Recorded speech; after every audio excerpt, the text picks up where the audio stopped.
Bayram münasibətilə təşkil etdiyimiz ədəbi bədii gəzidə salamlayırıq. Deyirlər dünya yenidən doğulur bu gün. Bəli, bu gün torpağın nəfəsi isinir, sular coşur, bəndər sevinclə dolur. Xoş gəldin Novruz. Bəşəriyyətin ən qədim ayinləri, bayramları insanların təbiətlə bağlı olan təsəvvürlərini özündə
torpaq çərşənbəsi gəlib hər şey canlandı.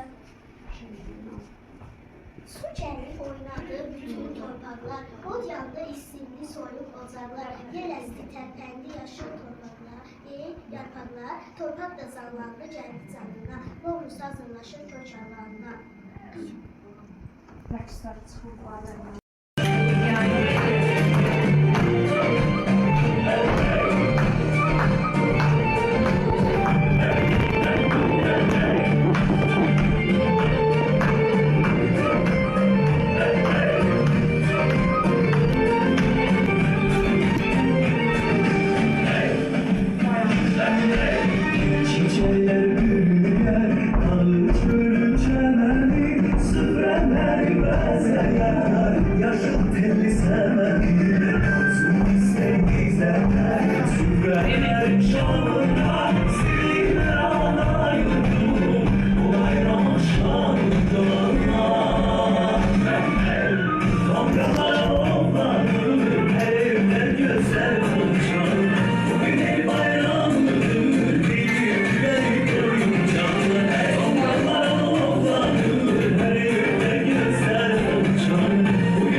keçən daha maraqlı və əyləncəli keçməsi üçün kimlər çatışmır?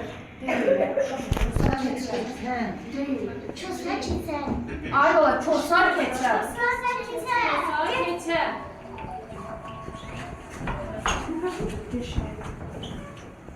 Novruz gəldi, papa qalxdıq, Çosanı yuxudan oyatdıq. Gör nə gözəl bayramdır, hamı indi heyrandır. Keçər, başım par yanır, elə bir kosmosdan gəlmişsən. Sənin saqqalların elə uzundur ki, keçən il Novruzumdan qalan qırıntılar hələ də oradadır. Sən mənə bax, mənim qarnım Novruz konsası kimidir. Hər şey var, amma sən isə elə arasan ki, yer çərçivəsində özünü papaq əvəzinə aparar.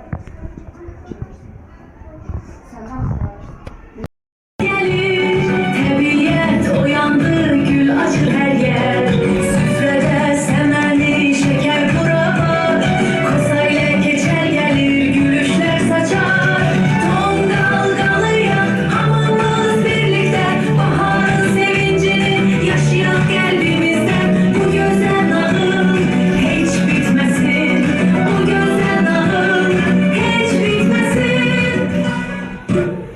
Salam Azərbaycan mərdoğulları, gözəl qızları, mən Baharam, yeniliyin, saflığın müjdəçisiyəm. Gətirdiyin sənəni süfrələrimizə, ruzi qəlbimizə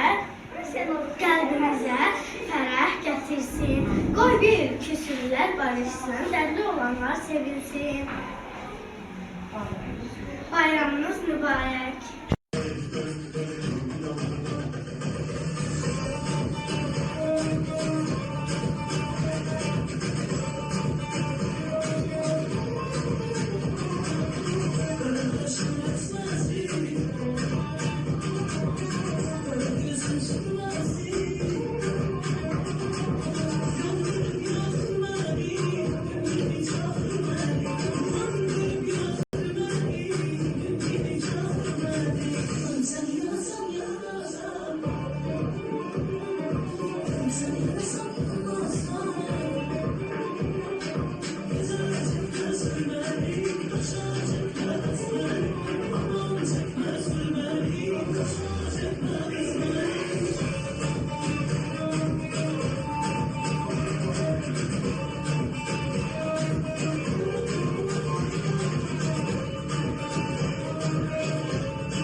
Yok, bir şey değil. Bir şey. Elin yazması geldi. Kızdı torpağın zanaya. Mən aşiqəm alışar. Zəhmət çəkər çalışar. Novruz günü gələndə. Küsürlülər barışar. Mən aşiq xoşa gəldi. Oxumaqlığı coşa gəldi. Sevimli bahar fəsli. Novruzla boşa gəldi. Birdən açdım qəməni. Suladım bağ çəməni. Novruzun nişanəsi. Mən aşiqəm süzürlər. Alkışla. Qara gözəl süzürlər. Alkışla. Novruzun süfrəsinə. Alkışla. 7 nemət düzürlər. Alkışla. Adlı güzel misalıdır. Yumurta. Yumurta. Özün işi zəngin al, ağlı dərdi məndən sal. Açması. Tonqa. Müəllimə dedi. Göyün üzü nura boyanır yenə. Dağların çiynindən ağ kül süzülür, baharın nəfəsi deyil. Çəmənin torpağı bağrından lalə düşür. Alov deyil panaram, ayın günü sanaram, Novruzun səsində hər bir halda yanaram.